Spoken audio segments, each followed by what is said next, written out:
नमस्कार, मैं हूँ दुर्गेश शर्मा और आप देख रहे हैं स्वदेश 24x7 न्यूज चैनल। चलिए शुरुआत करते हैं आज के बुलेटिन की और नजर डालेंगे कुछ खास खबरों पर। चलिए रुक कर लेते हैं दुर्ग की खबर की ओर, जहां आज आंगनबाड़ी कार्यकर्ता सहायिकाओं ने अपनी सभी विभिन्न मांगों को लेकर जोरदार प्रदर्शन किया। संयुक्त मंच के आह्वान पर बड़ी संख्या में महिलाएं हिंदी भवन के सामने एकत्रित हुई और सरकार के खिलाफ नारेबाजी की। प्रदर्शनकारी महिलाओं का कहना है कि वर्ष 2026-27 के बजट में उनके शासकीयकरण, सम्मानजनक न्यूनतम वेतन, पेंशन और ग्रेचुइटी की मांगों को नजरअंदाज किया है।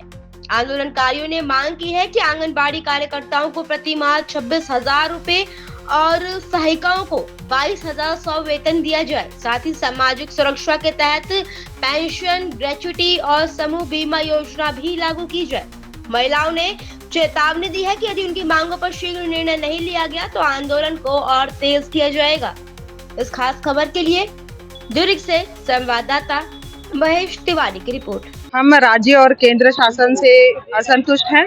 हमारी एक सूत्री मांग है शासकीकरण, क्योंकि हम लोग को 50 वर्ष पूर्ण हो चुके हैं और आज हम वहीं के वहीं हैं। आज भी हमारी आर्थिक स्थिति अच्छी नहीं है। 10,000 कार्यकर्ता और सहायिका को 5,000 दिया जाता है, जो कि इतनी महंगाई में नहीं हो सकता कि किसी का घर परिवार, शिक्षा, ये सब इसमें वहन नहीं हो सकता। शासकीकरण जब सारे काम करवाती है हमारी सरकार, तब ये कहती कि हम शासकीकरण है, और जब हम मांगने जाते हैं तो हमें मान सेवी का दर्जा देती है कि आप लोग मान सेवी है तो आप लोग का कुछ नहीं हो सकता।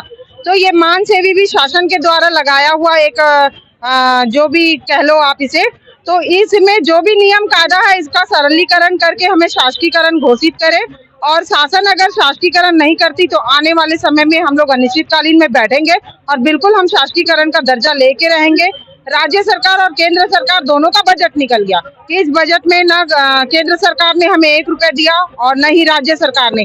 2018 के बाद केंद्र सरकार 1 रुपए भी नहीं बढ़ाई है और अभी राज्य में भी 3 साल हो गए बजट पास होते, लेकिन हम आंगनबाड़ी कार्यकर्ता सहायिका को 1 रुपए भी नहीं दी है।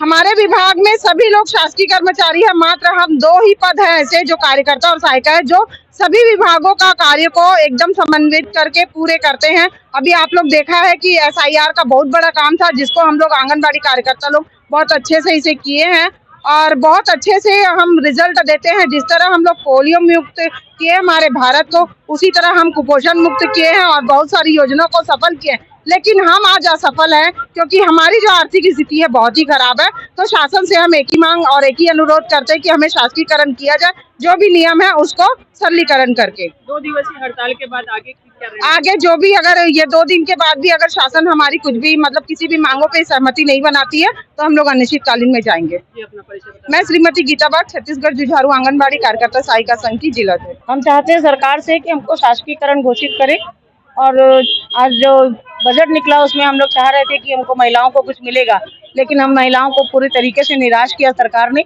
इस कारण हम लोगों को आज फिर अपने हक के लिए, अपने अधिकार के लिए बैठना पड़ा और हम सरकार से यही मांग करते हैं कि हम महिलाओं के लिए प्रति कम से कम इतना योजनाओं को आप हमसे लागू करवाते हो और उस योजनाओं पे हम कार्य भी करते हैं और बहुत ईमानदारी से हम उस कार्य को पूरा पहुंचाते हैं उनकी शिखर तक के।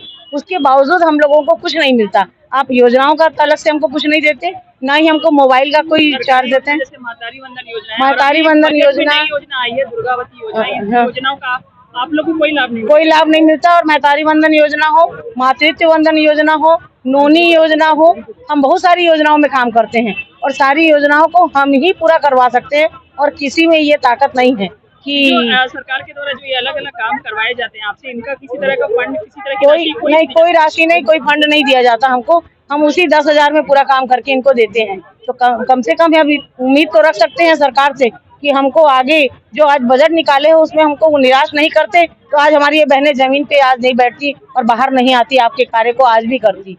तो मैं सरकार से निवेदन करती हूँ कि हमको आगे न बैठना पड़े और हमारी जो मांग है उसको कृपया ध्यान दे करके, कृपा करके हमारी मांगों को पूरा करें और हम निश्चित होकर के ईमानदारी से पूरा कार्य करेंगे। मैं संगीता शुक्ला, भिलाई अध्यक्ष। हम लोग बिल्कुल असंतोष हैं क्योंकि केंद्र की भी बजट आ गई है और राज्य की भी बजट आ गई है, जिसमें हम कार्यकर्ता और सहायिकाओं बहनों के लिए कुछ भी नहीं है, अनदेखा किया गया है।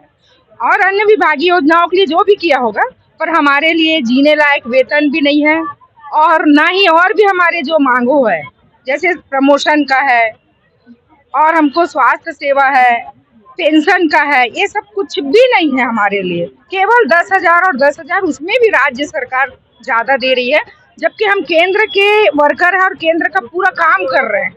और इतना दबाव है अभी केंद्र का बहुत ज्यादा कि हम खुद भी मानसिक प्रताड़ना से गुजर रहे हैं, क्योंकि काम का बोझ इतना है पर मानदेय में कोई बढ़ोतरी नहीं है। हमको जीने लायक वेतन दे, और ड्रेस कोड कर रहे हैं, तो ड्रेस कोड क्यों?